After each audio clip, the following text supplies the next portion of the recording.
Assalamualaikum warahmatullahi wabarakatuh. Perkenalkan, saya Azahra Salsabila, nomor presensi 7 dari kelas 12 KGSP. Di sini saya akan menceritakan tentang sejarah pribadi saya. Saya lahir di Sleman tanggal 28 September tahun 2002. Alamat rumah saya di Jalan Sajiono 9, Kota Baru, Yogyakarta. Saya 3 bersaudara, kakak saya laki-laki dan adik saya laki-laki. Saya nomor 2. Ayah saya bekerja sebagai KPU di Kecamatan Gamping dan ibu saya sebagai pedagang di Pasar Jambon. Saya akan menceritakan mulai dari TK. Di TK saya ada ekstrakurikuler menggambar dan mewarnai. Pada saat TKA, saya mengikuti yang mewarnai. Pada hari itu ada ekstrakurikuler dan setelah ekstrakurikuler berakhir, guru saya menghampiri orang tua saya dan mengatakan, "Pak, Bu, anak bapak dan ibu sepertinya berbakat dan saya akan segera membuka sanggar melukis. Sebaiknya anak bapak dan ibu dimasukkan saja." Nah, keesokan harinya saya dimasukkan ke sanggar dan saya sebagai murid pertama di sanggar itu. Selanjutnya, setelah 2 minggu saya mengikuti pembelajaran di sanggar, saya mengikuti lomba mewarnai dan saya mendapatkan juara 2. Orang tua saya terkejut pastinya. Baru beberapa hari mengikuti les di sanggar, tetapi saya sudah berhasil mendapatkan juara. Setelah mulai dari situ, saya setiap minggu mengikuti perlombaan. Bahkan pada satu hari, saya mengikuti 3-4 perlombaan. Nah, mulai dari situ saya mendapatkan juara terus. Mulai dari tingkat kecamatan, kabupaten, bahkan tingkat provinsi. Pada saat SD, saya mengumpulkan banyak piala.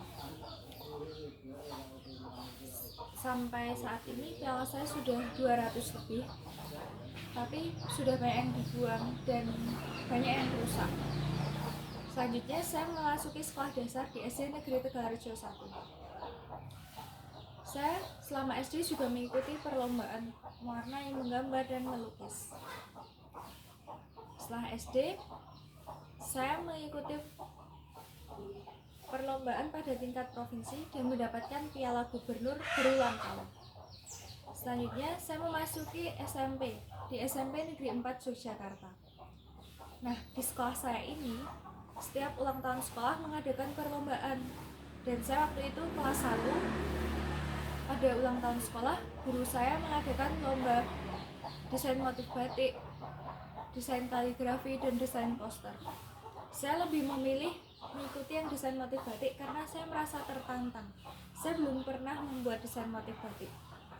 Saya di rumah membuat desain sendiri dan akhirnya saya memberanikan diri untuk mengikuti perlombaan itu.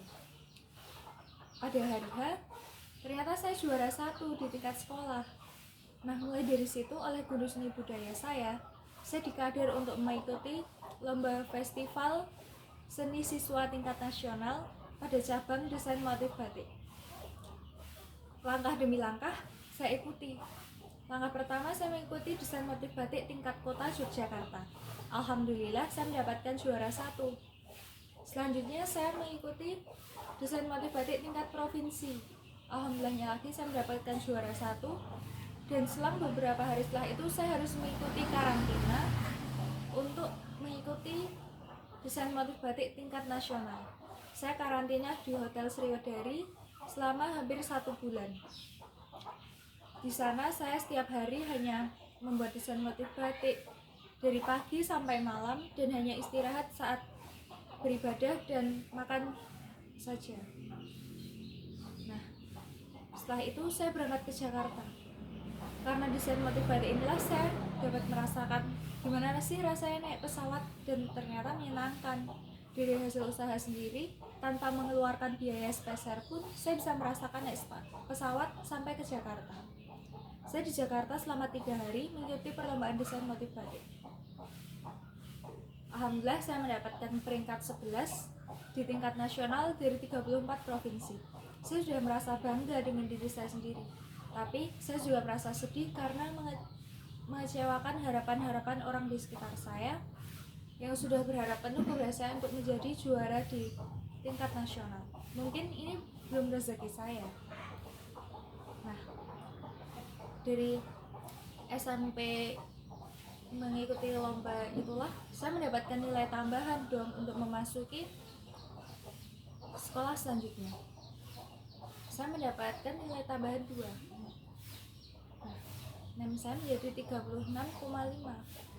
Saya memutuskan untuk memilih SMK Negeri 2 Depok atau yang sering kita kenal sebagai STEM Bayu. Saya memilih jurusan konstruksi gedung sanitasi dan perawatan atau yang disingkat sebagai STEM Bayu. Saya bersekolah di STEM Bayu juga tidak mudah karena kakak saya dan orang tua saat itu berbeda, sampai sekarang pun berbeda. Saya ikut kakak dengan eyang saya. Untuk mendapatkan token mendaftar ke sekolah, saya harus sidang di Dikpora untuk mendapatkan token. Dan hari itu saya mendapatkan token di hari ketiga. Setelah itu saya langsung mendaftarkan diri di STEM Bayu. Saya hanya menentukan satu pilihan. Saya sudah mantap di jurusan KGSP dan akhirnya saya masuk di situ. Dan belum lama ini saya mengikuti perlombaan menghias gentong, melukis pada gentong. Nah, awalnya saya pesimis karena saya sudah lama tidak mengikuti lomba-lomba lagi dan mental saya sudah tidak sebagus dulu untuk mengikuti perlombaan. Sampai sana pesertanya anak SMSR semua. Saya semakin pesimis dong untuk mendapatkan juara. Dan saya hanya berpikir, saya di sini sebagai penggembira saja, tidak apa-apa, cuma sebagai hiburan untuk mengikuti lomba ini. Saya sampai sana belum kepikiran mau menggambar apa, karena temanya Cita Mas Jajar atau singkatan dari cuci tangan, pakai masker, dan jaga jarak. Saya mengikuti perlombaan dan pada saat waktu mulai saya baru kepikiran menggambar apa. Nah, tangan saya gerak sendiri dong untuk melukiskan lukisan di gentong itu. Saya merasa terkejut dengan diri saya sendiri. Kok bisa ya saya menggambar padahal gambar itu tidak pernah terpikirkan sebelumnya. Dan setelah perlombaan selesai, tak lama kemudian pengumuman kejuaraan. Ada 5 juara, juara 1, 2, 3, dan harapan 1, harapan 2. Nah, alhamdulillah saya mendapatkan juara 2. Yang dipanggil hanya nomor pesertanya saja. Saya lupa dengan nomor peserta saya dan sampai dipanggil 3 kali, saya baru tahu kalau saya juara.